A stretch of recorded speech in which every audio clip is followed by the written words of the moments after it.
Listeners, before we get started today, I wanted to dedicate this episode to the legendary high school coach, Rod Harmon. He gave over 60 years to high school sports and recently passed away at the age of 93. Rod, this one, my friend, is for you. Hello, listeners, and welcome to Capture It. Don't forget to subscribe, rate, and review. Listen, life is a journey full of moments that provide us with opportunity to capture what it is that helps us grow into the people we truly want to be. Let's talk about these ideal characteristics that inspire and motivate us all, and in time, work to capture it ourselves.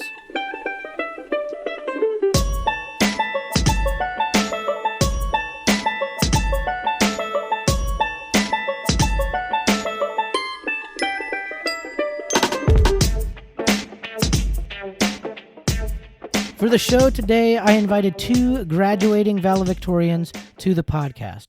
They would have been getting ready for graduation this week, but instead, due to COVID-19 and this pandemic, they are waiting and holding on for some hope to have some worthy closure to their high school careers. We host Rhiannon Briggs and Nathan Ng in a remote interview to help shine some light on what being a senior in the class of 2020 is like. Both Rhiannon and Nathan are full IB diploma graduates at the top of their class. Rhiannon will be attending Santa Clara University and currently lives in Beaverton, Oregon with her mom, dad, and little brother. Nathan will be attending the University of Oregon and is currently living in Beaverton, Oregon with his mom, dad, and two little sisters.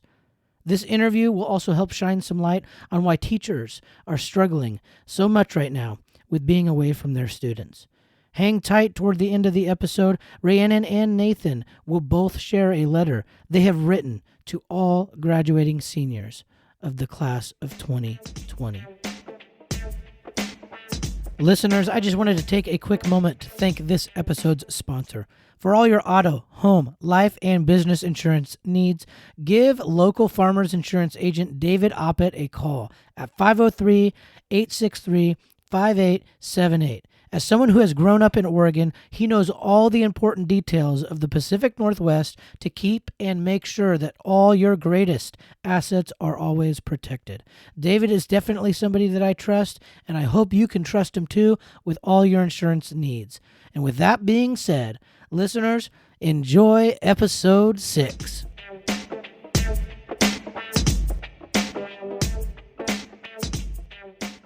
Well, hello, listeners, and welcome back to Capture It, the podcast. Today, I am very excited to bring you two amazing human beings. They both are seniors graduating in the class of 2020, and we'll get to all that stuff later. But today on the show, we have Rhiannon Briggs. Say hello, Rhiannon.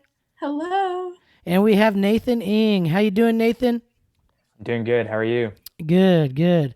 And I'm excited for this show. There's a couple different reasons, and you know, part of it is you guys have been in conversation with me ever since I started dreaming up this little idea of Capture It, the podcast, and we'll jump into that, and we'll get further into detail. But before I do that, I would like to put you two through a pop quiz. So we're going to do it radio style. So I'm going to ask a question, and to buzz in, you say your name. Okay, so like if you know the answer, Nathan, you'll say Nathan, and then I will say, all right, Nathan, you got this one. What's the answer? And you'll either get it right or you'll get it wrong. All right. So it is episode 6, pop quiz time. Here we go. Question number 1: what does the C in Capture It stand for? Nathan. Courage. It does stand for courage. 1 point, Nathan. No points for Rain, but I think she can get back here. Question number 2. Who was the first guest on the show? Rhiannon. It was you. It was me, but guest. Who was there? Nathan. Nathan. Oh, yeah, she said it, but yeah, your wife. Sorry. Yes, Emily, my wonderful wife, was the first official guest on episode 1. But you're right, Rhiannon. I got to give you a point because we flipped roles. We did. She was the interviewer, and she was interviewing me about my podcast. So in a way, you're totally right. Question number 3. What does the IT in Capture It stand for? Nathan. Rhiannon. In time. In time. I swear there's a lag or something here. There could be. We are doing this interview remotely. Coronavirus has put us all at home, and so we are doing our best to bring you this podcast over Zoom. Thank you, Zoom. They're not an official sponsor. But yes, so the IT that stands for in time, because we are always working in time to capture these things that we talk about. All right, question number 4. What was the launch day of Capture It, the podcast? Nathan. January 1st. January 1st, what year? 2020. 2020, yeah.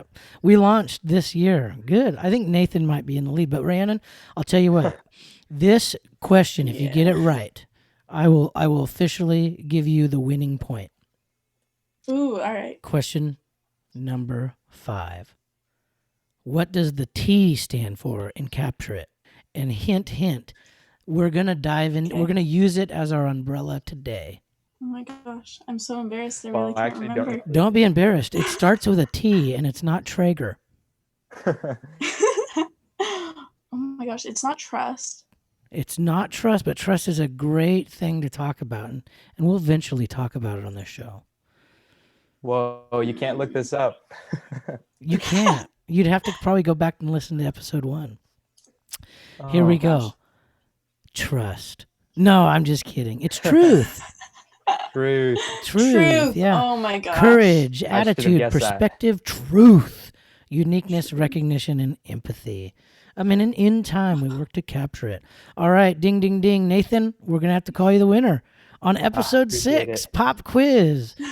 You know, and here's the deal. And I think there's some congratulations in order, not because you won the pop quiz. Congratulations to both of you are in order, because I am here talking to you as graduating 2020 seniors, and you both have been awarded valedictorian. Yeah. So this is me clapping. We got to congratulate that. Oh, thank you so much. All right, and here's the coolest thing. I had the great honor of helping our admin team and the teachers that were involved, and many of them that taught you. I had the great honor of showing up unannounced and telling you congratulations in person. We did it, with social distancing, and we, wore our mask and all those different things. But I wanted you both to go ahead and tell me what that experience was like. I'm going to start with Rhiannon. So tell me a little bit about the day that we announced that you were valedictorian. Yeah, so I'm not going to lie. Nathan did spoil it a little bit for me. How did he do that? Well, he texted me and he was super excited. He was like, Rhiannon, I just got valedictorian. And I was like, oh my gosh, that's amazing. How did you find out? I checked my email. I really wanted to know if I had gotten it as well. Well, because here's the deal is that you guys are pretty much well aware of like who's at the top, of your class by ranking. I mean, it's always on your transcript. It comes out on your report card. So you guys have a feeling of all that stuff. Yeah, for sure. So yeah, I was super curious, and I was like, I was working. I was literally on my lunch break at work. All of a sudden, my brother starts calling me, and I pick up, and he's like, "Where are you?" And so then I knew. I was like, "Oh my gosh!" They came to Fred Meyer's to surprise me, and I was super excited. I got a couple of my coworkers. I was like, "Oh, come outside with me real quick," and it was just so amazing to see everyone. All of those teachers that have influenced me so much. And to have that surprise, it was really, really nice. So even though you kind of knew it was coming, even though it was still a pretty good surprise. Oh, yeah. I was not expecting, that many teachers to be there. It was really amazing to see everyone. Well, and it was really fun for us, too, because we were driving around all over the town, and we're going house to house. So we got to go to residential areas. We got to go to the business areas. We got to go to all these different places. But the funnest part about yours was literally the people going in and out of the store. And we got all these crazy teachers and administrators outside just hooting and hollering, just cheering for you. And you're just sitting there so excited. Who cares, right? It was just a great moment, awesome moment. Something I probably will remember forever, but I better, you probably are going to remember it probably a little bit more than I will. Nathan, we surprised you at your house. Walk us Yeah. through that. Well, valedictorian was something that I'd kind of been talking about since junior year. And through some technicalities, I thought that I could possibly be valedictorian. But then when meeting with my counselor, he told me that that wasn't possible. So I pretty much just pushed it aside. And it's something that I was always like kind of teasing Rhiannon and this other kid who also got valedictorian. There were three of us actually. Yeah, there are three. Yeah, shout out Yep. to Gabriel. Yeah. But Mhm. it's kind of something I was always teasing her about, saying how I should be it, but I didn't actually think that I would get the award. And so I remember I was sitting in my family room, and then we hear all this honking outside, and I thought that I was like not really sure what to make of it. And I was just kind of sitting there and waiting for it to go by, and then my mom told me, she's like, "Oh, Nathan, like go check it out. There's some people here for you." And so I got outside. I think I can't remember because I was also visited by my coaches for a track for a senior night. But anyways, I remember seeing some people outside, and I didn't like really take a good look, so I thought it was some of our friends who were driving by and honking.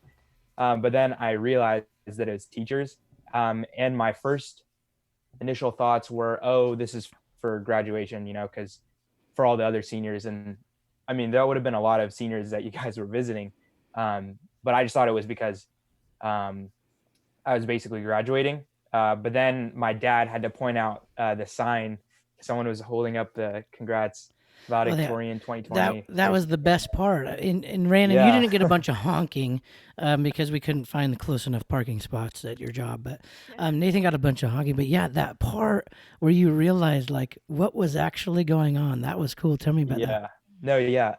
I mean, I don't want to sound ungrateful because I definitely wasn't. But at first I was like, oh, this is exciting. But it wasn't something that but then when I realized I was valedictorian, I was trying not to cry, but then obviously I did, because it was just something that like it felt so good. All my hard work in high school, like paying off.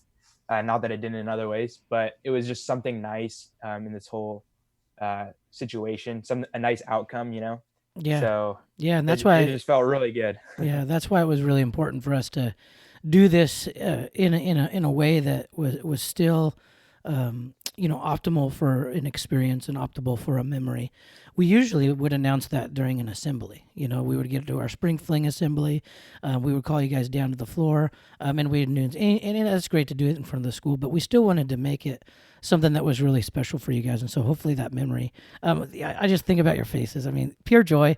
Pure joy. Oh, yeah. And then, Yeah, Nathan, definitely. when you finally read the sign, your mom or whoever was, read the sign, and then you read that, said, oh my gosh, that's why you guys are here. And then, boom, just, drop to the knees. And, that emotion, that's, Yeah. but totally. I mean, you guys are so well deserving. And so, like Thank I you. said, congratulations are in order. I hope you guys know how proud of you we are. And, that's just a small little indicator of the hard work that you've put in, and a small little indicator of just like how excited we are for your future. So congrats, y'all. Appreciate it. Thank you. I also have another little story. So I totally lied to you guys. I knew that you were valedictorians before, and our principal actually let it slip a little bit, and you guys called me on it. But I had to lie to you that day. So we were meeting in a No focus way. group full of seniors. You both were there. And our principal said something about, we're still going to do this and we're still going to do that. We're still going to, crown our valedictorians. And he had an S at the end of it, right? Oh my gosh. So as when I was Oh, yeah, I talking to you remember guys, that. when I was talking to you in Zoom class the next day or a couple of days, Rhiannon goes, well, he said valedictorians. I said, I don't know. I mean, I literally was like, that's above my pay grade. I don't know. He just asked me to help him announce it. But so I apologize for lying to you. Today's worries. episode is a little bit about truth. So I needed to tell and come out with that. But I think it was an okay fib. We'll just call it a fib. But I totally knew on that day that you were asking me. No, that's a And detail I didn't even catch. Like oh, Rhiannon Yeah, said it, me and she's neither. like, "Oh, there was the S," and I was like, "All right, I think you're looking too deep into the situation one just to Yeah, letter. explain." Yeah. One letter makes all the difference, right? But anyways, that's exciting. So I just had to tell you that. I didn't want to hold the lie between us forever. So another really important reason as to why I invited you two on the show is because you guys have been involved with this since the beginning. So let me kind of set the table a little bit about how this all works. So you two are both members of my student government class within the school. You both are also IB full diploma candidates. And so what that does is it makes it really difficult to fit student government in the schedule where it needs to be. And so we thought creatively and we created a third period independent student government where you both could come in and do your work. So, Rhiannon's the senior president of our class, and Nathan, you're an ASB of our tech team crew, which does all of our filming, hype videos, social medias, all that stuff too. So it was amazing to have you two involved in student government. But I wasn't going to lose you to just a difficult schedule issue. So we definitely made it work. And so these two listeners, they actually came in during my third period prep. And so we had an independent hall, if you will. And so we actually spent a lot of time with just us three. And so as they were doing their work for student government and as they were working on just life in general, we got a time to really, think about a classroom with one teacher and two students. It really was kind of a really neat deal. So flash forward to me thinking about doing a podcast. I went to this leadership retreat and I took a bunch of students on there, and I was hoping they would bring some messages home, and they did, and that was fun. But what I didn't realize, what I was going to be bringing back, was a kind of a fire lit under my butt. Right? Is like, I don't know if this sounds crazy, guys, but I'm going to start a podcast. And I remember, I'll never forget both of your reaction. You're like, well, yeah, duh. Why wouldn't you? I thought it was something that was definitely. I definitely expected you to do something like that just because you're such a great talker and you give so much to the community, and so I see it as a great way for you to share that platform. And I remember that I think it was the day you told us, because it was the beginning of our period, that you were going to be doing a podcast.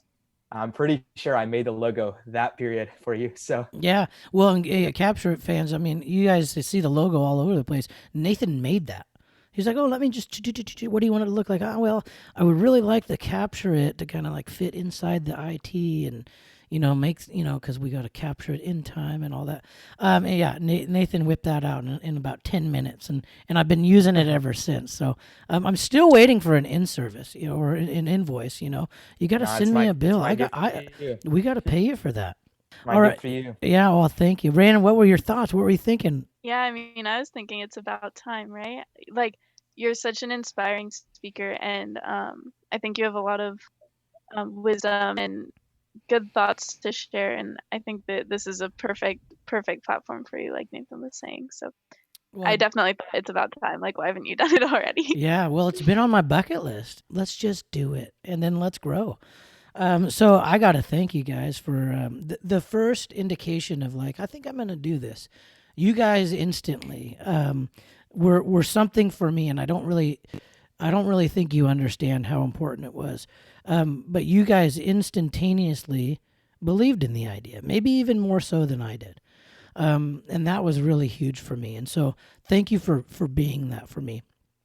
Because one of the biggest challengers of confidence is doubt. Yeah, I had the confidence that I was capable of doing it, but that doubt always seeps in, and it still does. It always does. And that's why it's so important, I think, to have people believe in a dream alongside you. And so I wanted to talk with you two about that today. But first, I thought it would be fun to know what you're going to be doing for your future. So you all are going off to college here pretty soon. Hopefully. Yeah. Hopefully. Well, yeah, hopefully, right, with COVID-19 and all that. But where are you going to college? Rhiannon, where are you going to school? Next year I will be going to Santa Clara University, and I'll be studying neuroscience and philosophy, and I'm very excited for that. All right. And so when I need brain surgery someday, it'll be you. Maybe we'll see. We'll see. And I still need to get my shirt. I mean, remote distancing has you got Yes. me a shirt when you went on your college visit, and I need to go get. I need that. I need to wear it and support you. Nathan, where are you going to school, my friend? I'm going to the University of Oregon, and I'm studying film and computer science. Well, and I'm gonna try this. I'm gonna try this.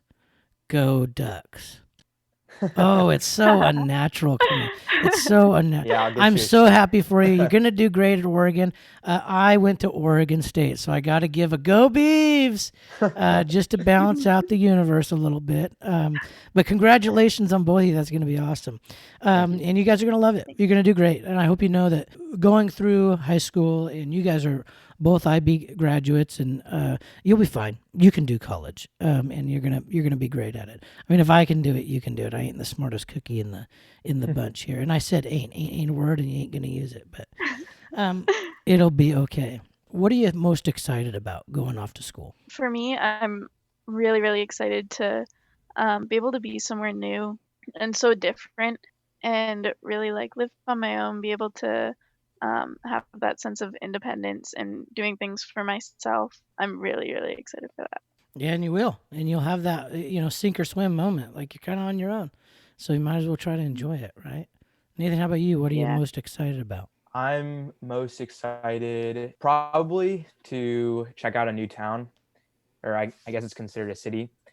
And I'm also super excited to go to their sporting events because they have a lot of great sport teams, especially their track team because I've been running track since freshman year, and that's just something that I really enjoy. So I'm looking forward to checking that out because their track team is one of the best in the nation.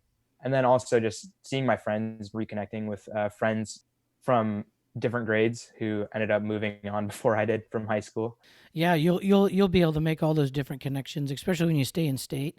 A lot of people end up going and you make connections and grow friendships, and maybe you weren't super close to them in high school, but you find each other in college, and it becomes one of your lifelong relationships. And so here's the cool thing: is that you're excited to go watch some track events.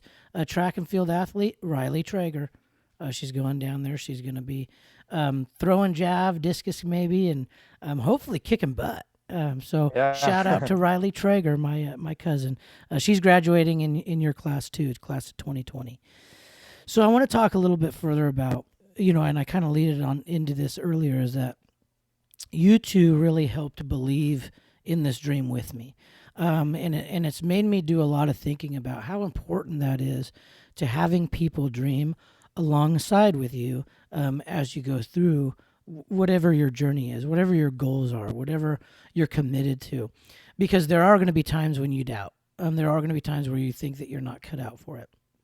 And so here's some things that you guys did, and maybe you didn't even know it. When you truly believe in somebody, you're kind of tethered to them. And so there's kind of this tether between you and them. And I think of like when I was a little kid, I remember them, you go to the amusement parks, and there's like some parents just don't know, and so they actually leash their kids to them with those little tethers. But it's kind of like that, right? And so what the tether does is it allows you a comfort zone. So I'm going to venture off, but I still know that I'm tethered to you.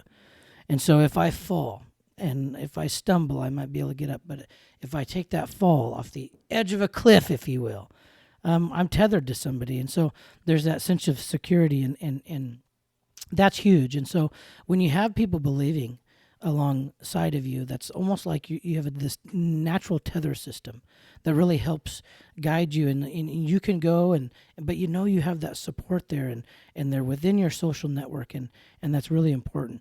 Do you guys have people in your life that you're tethered to? Who are you tethered to? Honestly, I mean, obviously I speak for myself, but I think Nathan and I are like that. Um, like I feel like he's always able to call me out when I'm not like doing my best, but also support me when I am. I think that that's really important in someone. I think Nathan's actually really helped me a lot this past year. Well, and I would agree.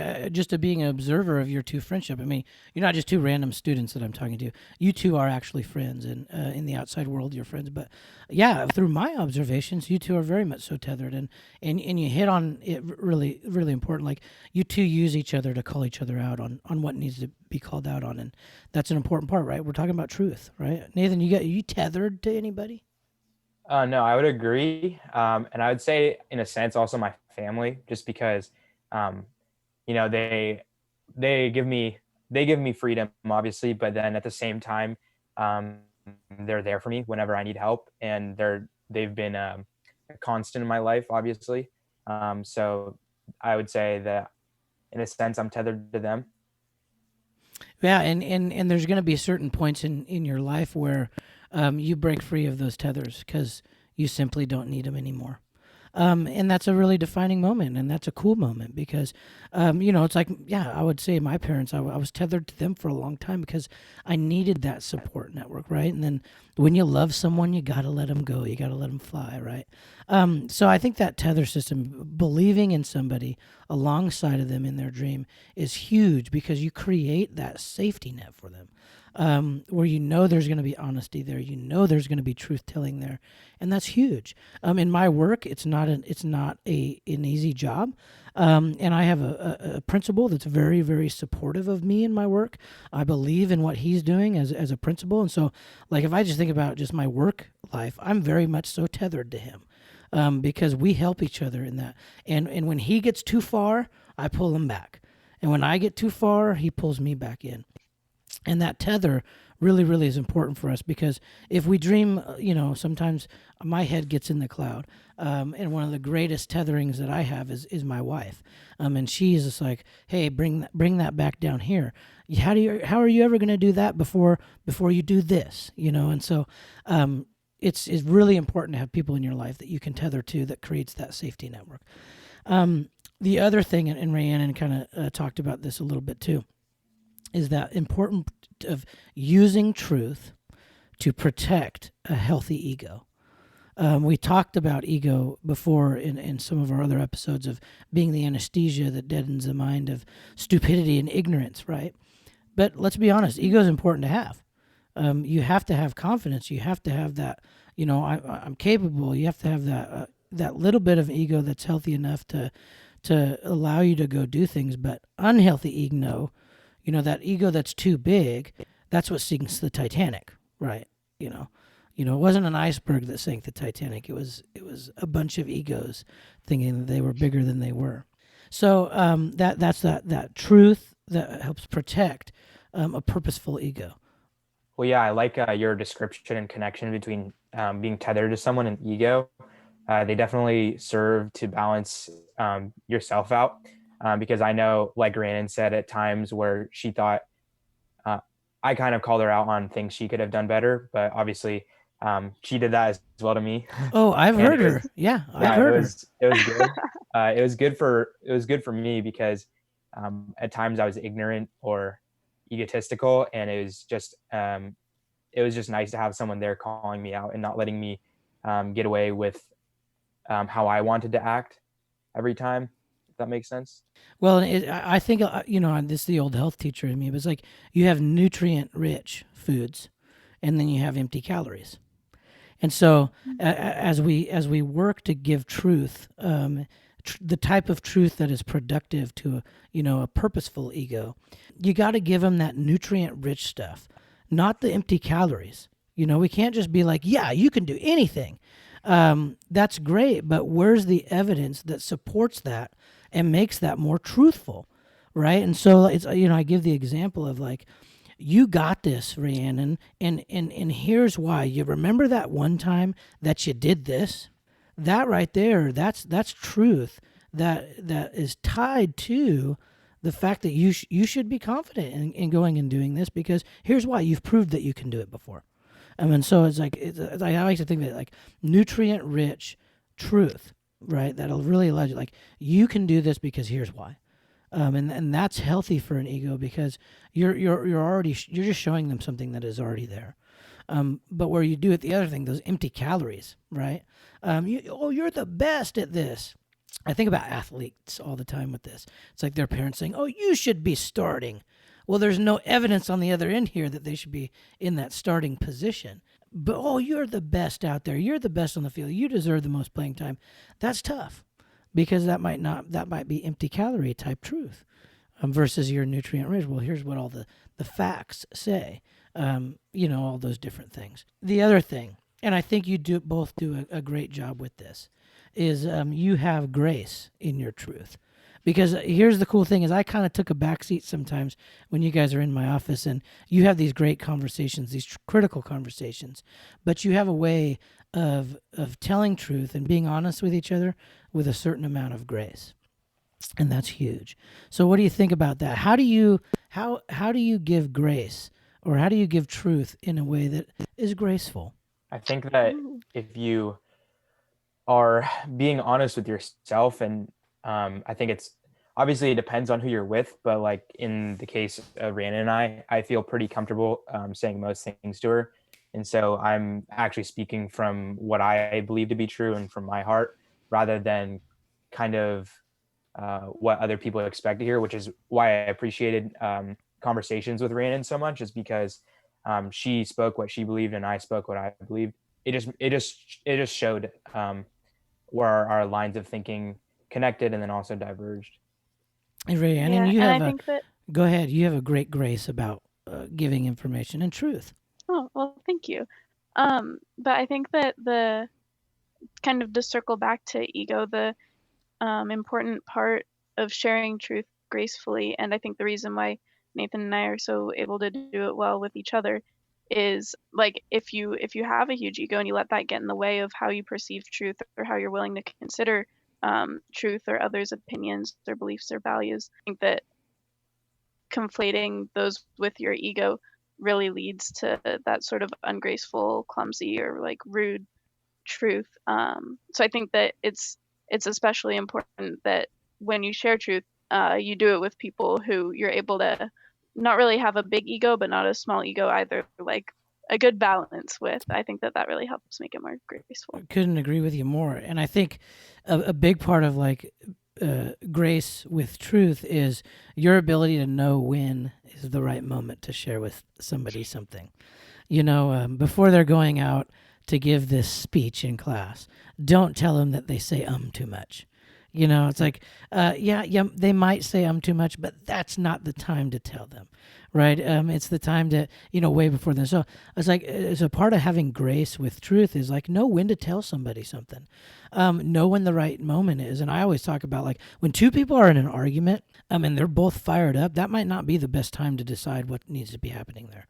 It's like when you're in the heat of the moment, you might need to be able to find a way to cool down before you talk. The other thing is when you're fired up and you guys are arguing about something and you go over to this person up here who's also fired up, that's not necessarily like to calm yourself down. You got to find somebody that's calm and cool and can bring you down. But like that grace is also knowing when is the right moment. And that's kind of a fine science too, is finding that time that is right. But I think we just need to try. And to be somebody that has grace in telling truth is you got to ask the question, is this the right time to be telling them this? I go back to me not telling you guys that you're valedictorians. I lied to you on purpose because it wasn't the right time to be truthful with you, because I knew what was around the corner. I knew that the excitement and the new and the information, that was going to be just such a memorable moment. And so that was part of like being truthful with a little bit of grace too. And the last part too, and this has been huge, because you guys have shown me this is don't be a critic, but be somebody's champion. Anyone can be a critic. And I did a post on my Instagram the other day about Theodore Roosevelt's and talking about critics and why everyone's so quick to critique, but really the value in somebody's critique is if they're in the arena with you. But instead of being someone's critic, let's be their champion. And what I mean by that is let's support them and let's encourage them and let's in the best way that we can, to the core of our heart, genuinely be rooting for them. I was thinking about this the other day. it just makes me feel so good when I see someone else succeed. Obviously, I love to succeed as well. It feels good when you do things right, but I feel like, at least for me, it feels even better when you see someone else succeed, just because you can see it usually from um, their emotions, their body language, um, and it just feels so good to see someone else succeed. So to be here alongside with you as you follow one of your dreams has just felt so great for me, because you're always talking about it. I can tell it means a lot to you and that it lightens up your world, and so that's something that I've I've loved in this journey, and so that's why I continue to support you. And not that I wouldn't, anyways, because Well, but yeah, if it was a bad product, you probably wouldn't, and you'd be totally no, honest with yeah. me. And I feel that. I've always felt that, and really nice. It's been really nice. But Rhiannon, you're also one of my champions too. I also just really think that, especially to people who are deserving of it, it's way more fun to be a hype man than a critic. Like, sometimes it's just really fun to bring that positivity and to get someone excited about something that like already means a lot to them. It's way more fun for you and for the other person to do that instead of breaking down their ideas.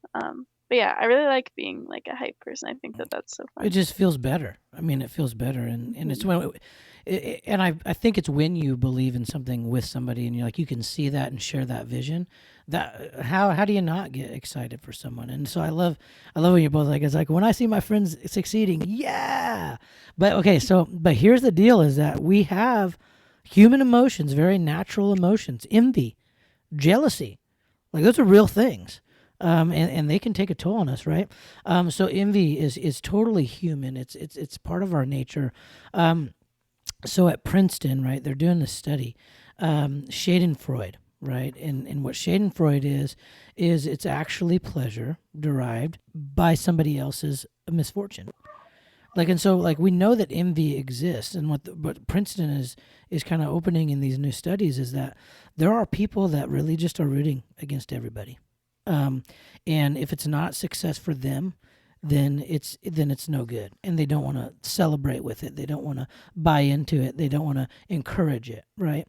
But it's like when I think about friendships and I think about people that I surround myself with, and this is huge. And I remember talking to John Kupenbender about it in episode 2, is that you got to surround yourself with people that are good for you, and truly do believe in you, and will support you and will be truthful with you. And so the study in Princeton is saying that there's a lot of people out there that they actually see comfort and pleasure in others' misfortune, and not like major misfortune, but like it's like, oh, yeah, you're not as successful as me.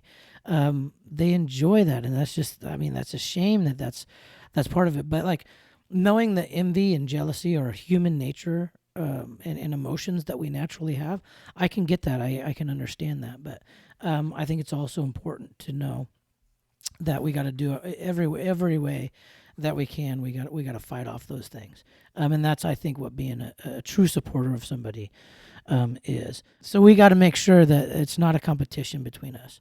You can be happy for somebody because they're succeeding, because in no way are you ever going to be that person. In no way are you going to have the same exact journey. And so we got to test our true enterprise. It's like, what am I good at? What am I passionate about? And go do those things. Well, just that part you were saying at the end about balancing envy and jealousy. I think that those are definitely important in our lives, because without it, we wouldn't really be motivated. And what I always think about, what came to mind when you're talking about that, is with running. Running can be a team sport, but it can also be an individual sport. And sometimes it doesn't feel great when you have a bad race, but then one of your friends has a really good one. And when I was first getting into running, I would kind of be frustrated when that happened. But as I matured and as I've run more, I've realized that it just sets a new benchmark for yourself and also other people. And so when other people have great races, it makes me feel good, because I know that, oh, now this is the new level we're looking for. Um, and it just when other people are happy, you're more likely to be happy. So it's just something that I always try to think about. Of course, there are times when envy and jealousy still get the better of me, but I really try to think about the consequences of that before before I do anything harsh.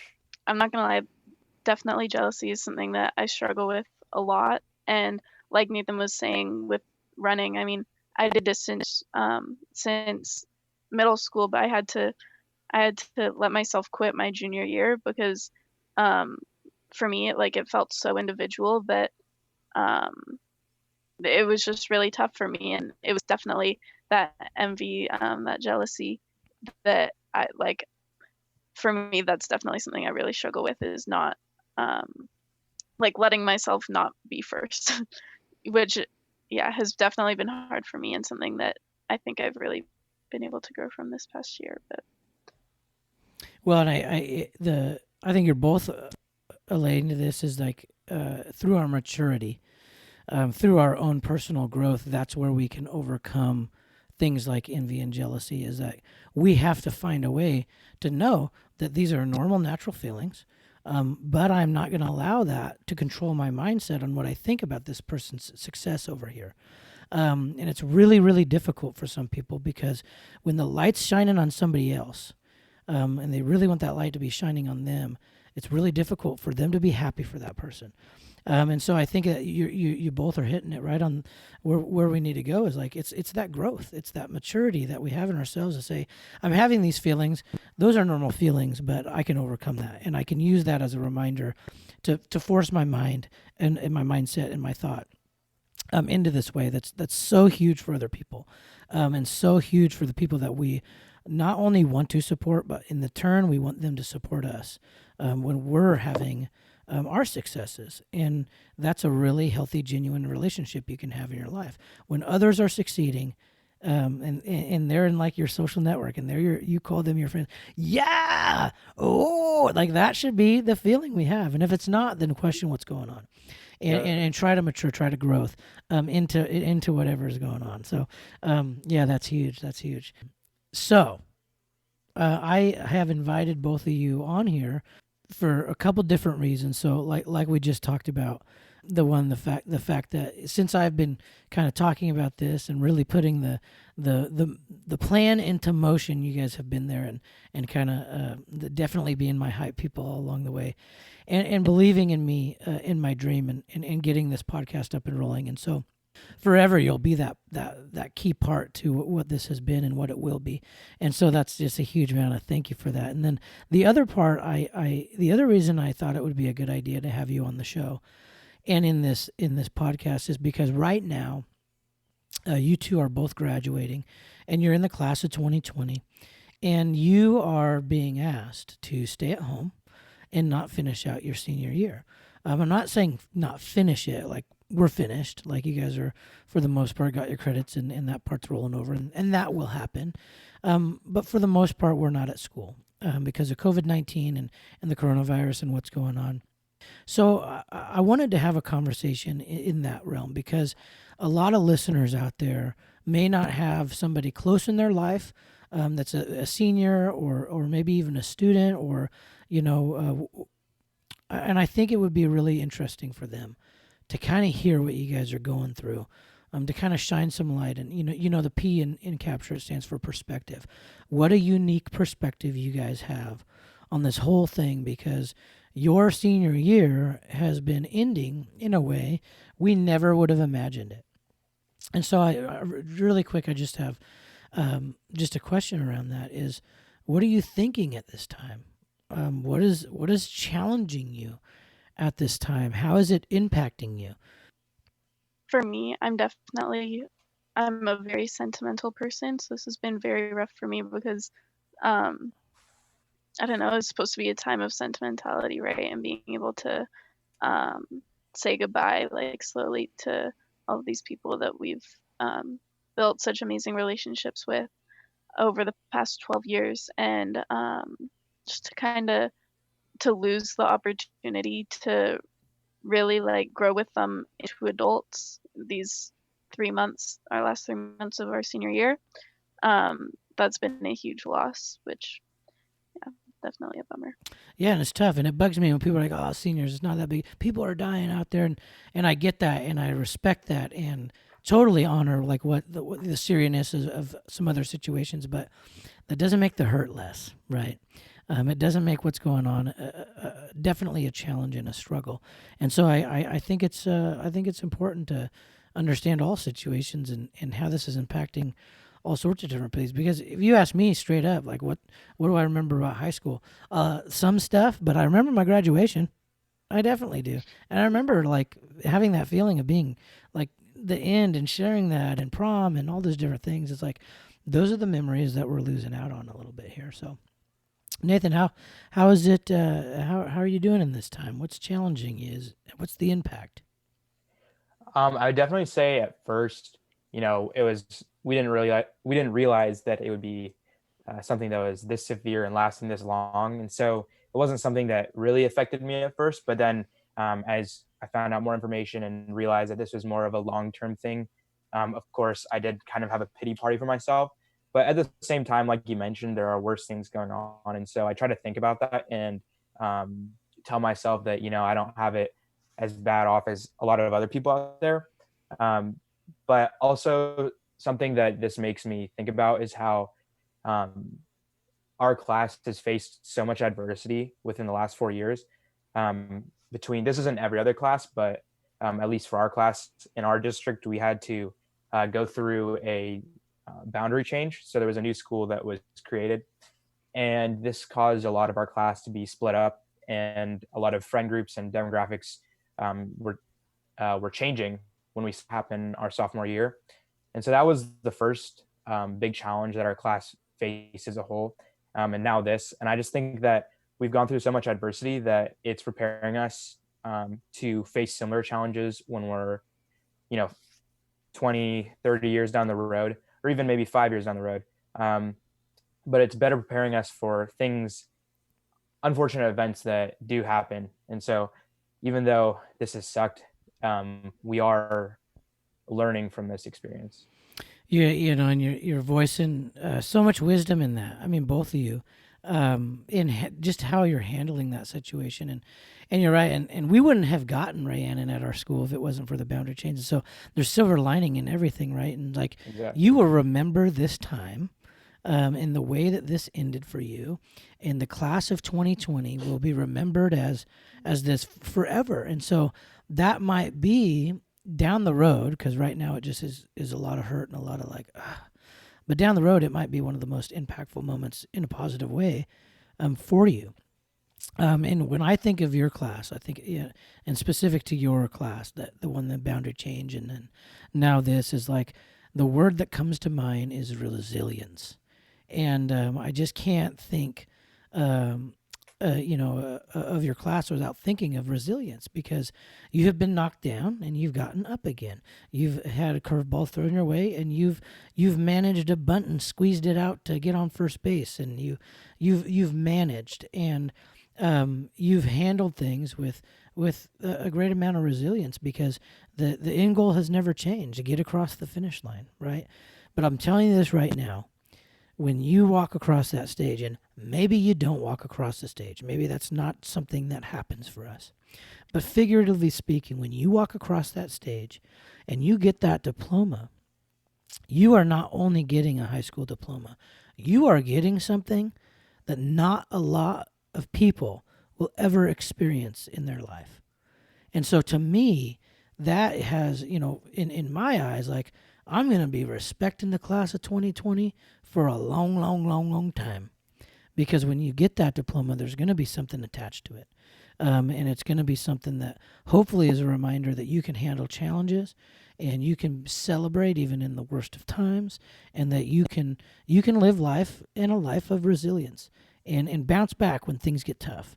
And so I think of the class of 2020, and I think that they have, even in this crappy situation, they have a lot to be proud of, and they have a lot to celebrate, and they have a lot to be excited about.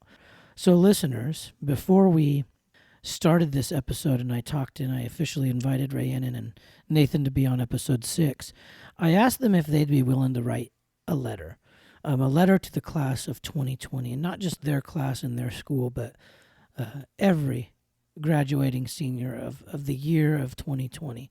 And I wanted to give them the chance to read their letters to you. And so I'm going to have Rhiannon go first. A letter to the class of 2020 from Rhiannon Briggs. Dear class of 2020, to be blunt, this sucks. We've been cooped up inside, unable to enjoy what were supposed to be the best few months of our lives so far. Our backpacks are abandoned, gathering dust, full of old papers preparing us for tests we'll never take. Our prom dresses and suits stay hung up unworn in closets. Sheet music for our final concerts and scripts for our last shows are left behind and ignored.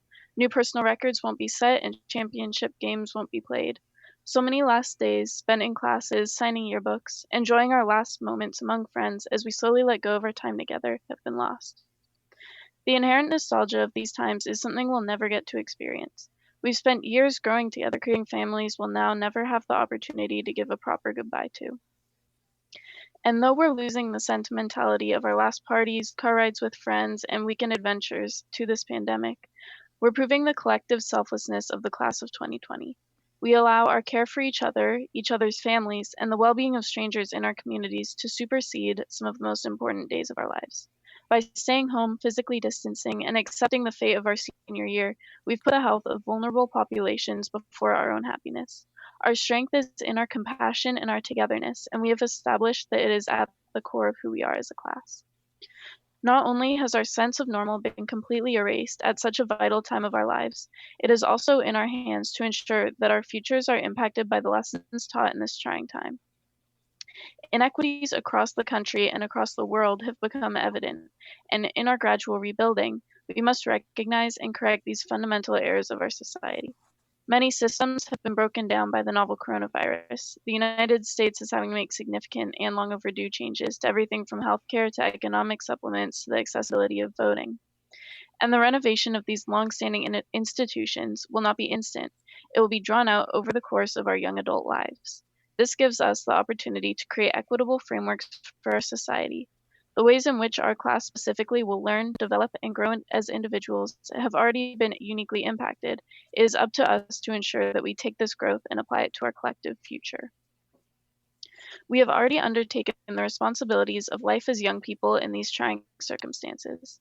It is immensely important that we recognize our responsibilities moving forward, as well as the power that comes with them. It may be easy to believe that we are a great distance away from the rest of the world. We are, of course, at a great distance away from each other, but we are joined together by this pandemic and united in our separation. Collectively, we have been uniquely allowed to uncover the issues of our world, to observe what is truly important to our communities, to view the vitality of the human spirit, to experience a world at its barest, truest form.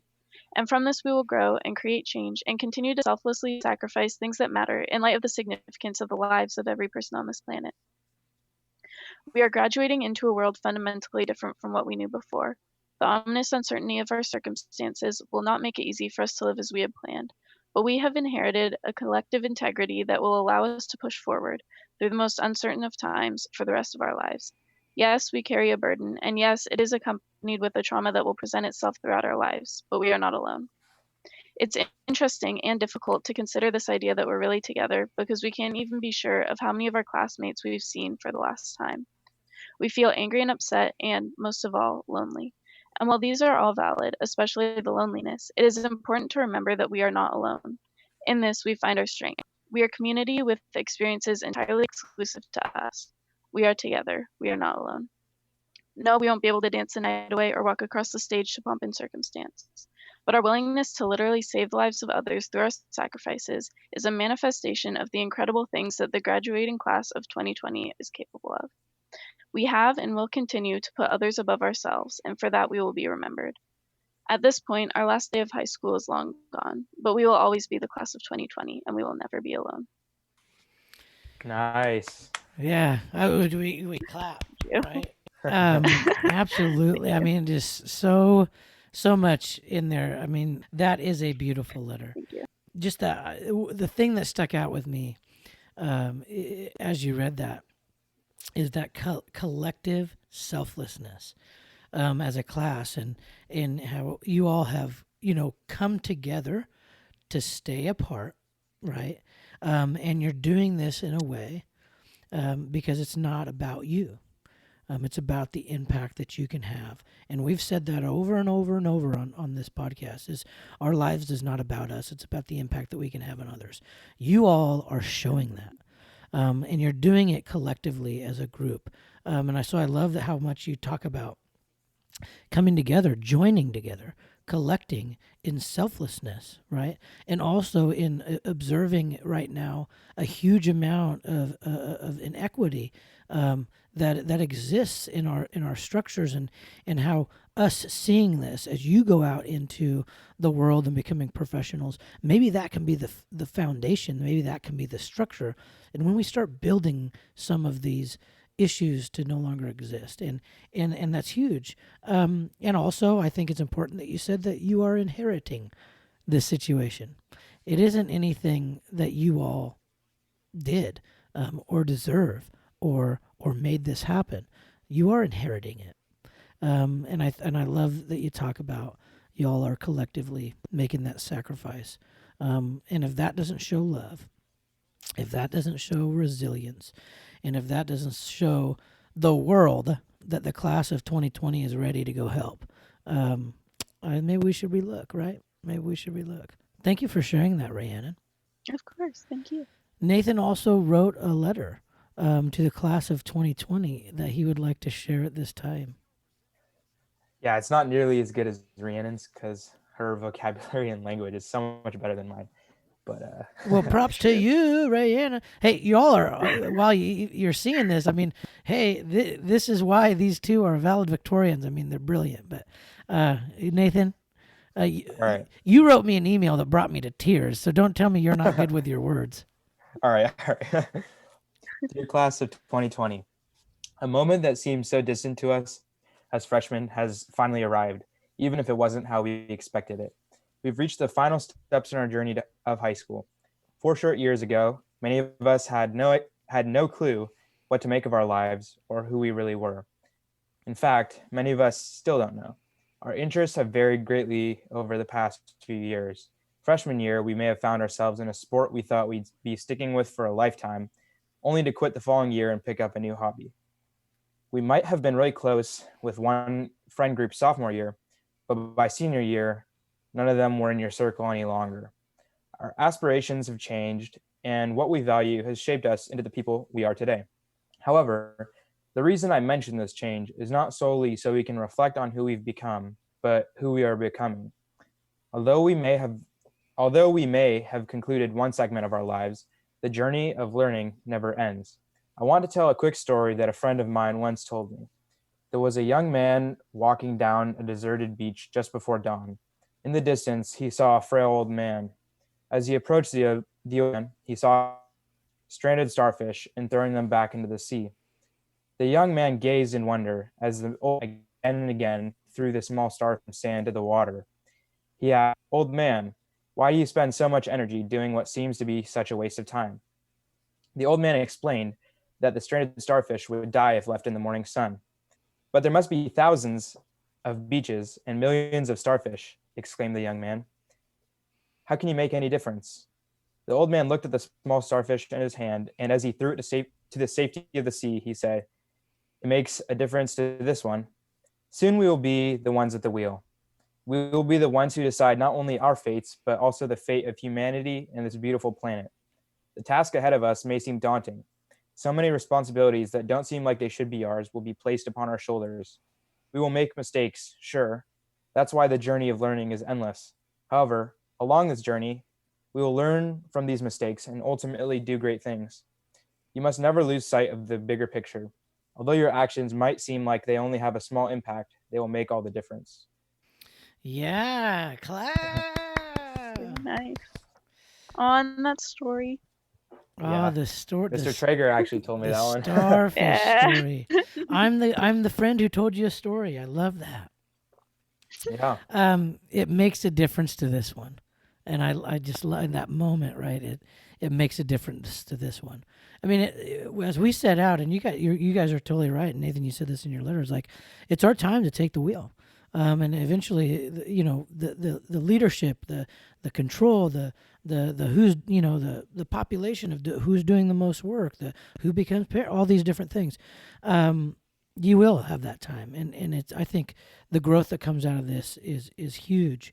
And I love that you talked about the uncertainty coming in as freshmen and now having this uncertainty going on right now. I'm going to tell you, I'm going to let you in on a little secret. Regardless of whether COVID-19 was here or not, and we were finishing this year normally, you still would have that feeling of uncertainty, right? Because Of course. you haven't lost that. You won't lose that. And so, yes, this is kind of a situation that is definitely not ideal, but you're going to be okay. And you're going to still have those things that I think are essential to your growth and going forward. And that just that idea of like, you bring it up in your letter, learning is lifelong. It's not about the last couple of months that we would have had this year. If we were dependent on the last couple of months of school for you guys to learn everything you needed to learn in high school, we would be in a rougher boat than we are in now. But learning is lifelong, and that's why we pick up a book, and that's why we follow passions, and that's why we have conversations that are critical.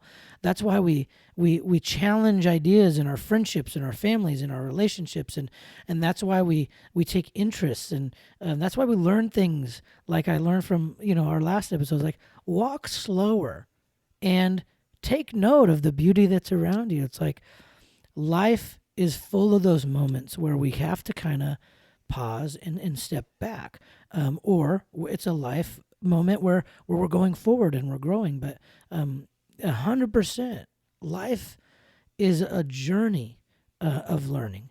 In my adult life, I have been felt very blessed in the fact that I have found that relationship to be a positive one. Is that my relationship with learning? Because school for me was in the past. You guys probably had a way better schooling experience than I did. I had a great school, but learning for me was a struggle growing up. And so in my adult life, what I have fallen in love with is that I still at this time can learn. And I've maybe gotten to the most healthy learning environment of my life later in life. And that's huge, and that's really important. I love the starfish story, Yep. because it's like we're doing all this work, and yeah, we might lose a lot, but darn it, it'll make a difference to this one. And so it's like, why do we start a podcast in the first place? Because maybe somebody listening will capture something and can take it forward in their life, and maybe that'll have an impact on other people. Thank you both for reading those letters. That's a huge amount of courage that's involved there, and you brought a great attitude into it. You have totally gained some perspective and shared some perspective with us in a very truthful way, and you've done it both very uniquely. And I need to recognize you with that because I'm feeling very empathetical right now. Ooh, capture. You all have captured it. And so thank you for that. Here's the deal: is we always end the show with a moment of recognition. The R in capture, it stands for recognition. I want to thank you first for being on the show, because y'all have been involved in this process since the beginning, and so I know it's not the way that we intended on having you in the show remotely, and I'd rather do it in the studio and have you in person, but it has been an honor to have you both on the show. And so we always end the show with recognition, and so we always ask the question, who or what in your life is worthy of some recognition? I'm going to give you a moment to think about that. You want me to go first? Because I something just popped into my head, and I might as well share it. Yeah. Go for it. I was talking about critical conversations, and I have a friend in my life who does this really well for me. His name is Mike Schmidt. He was the best man in my wedding. And so when I think of, like, as I ask that question, who in my life or what in my life is worthy of recognition, boom, Mike Schmidt popped in my head, because he's a really good friend. We've been talking about truth, and we've been talking about being tethered, and it's like him and I live 40 miles away, and we don't get to see each other as often as we would like to, but I'm still tethered with him, and he still calls me on what I need to be called on, and I do the same for him. But we can have a very critical conversation and still hug and tell each other that we love each other at the end of it. And so, who in my life is worthy of some recognition? Michael Schmidt, you are a darn good friend, and I love you, man. So, all right, so who in your life or what in your life is worthy of some recognition? Ready, go. All right, I'll go. I'm gonna say our amazing principal, David Nislanik, is definitely very worthy of recognition. Um, he's been putting such a big effort into making sure that our class gets as authentic of an experience as we can. And he's been very caring and supportive through these times. It really means a lot. And I know for him, it's a big deal as well because as a high school principal, um, this was his first graduating class. Um, so I know that for him, he's missing out as well on a lot. And it's probably definitely very hard for him to have to plan these virtual graduations when he was looking forward to his the first class that he's seen go all the way through high school graduate. And so I think that he definitely deserves recognition for sticking up for us and supporting us, even when it's such a hard time for him as well. Yeah, great guy, great principal. And again, I talked earlier in the episode about me being tethered to him in our work, and I couldn't agree with you more. What an awesome guy, and it's such a joy to work with him. And if you haven't heard, listeners, he's on episode 3. So you want to know who David Nislanik is? Go listen to episode 3. Nathan, who or what in your life is worthy of some recognition? Definitely my coach, Michael Christensen. He has done so much for not only me, but the team. He gives so much of his time when obviously coaching isn't the best paying job, but he still shows up anyways. He's always at the other sporting events, helping out with scoring and volunteering at those. And so he is just a great example of someone who's so selfless.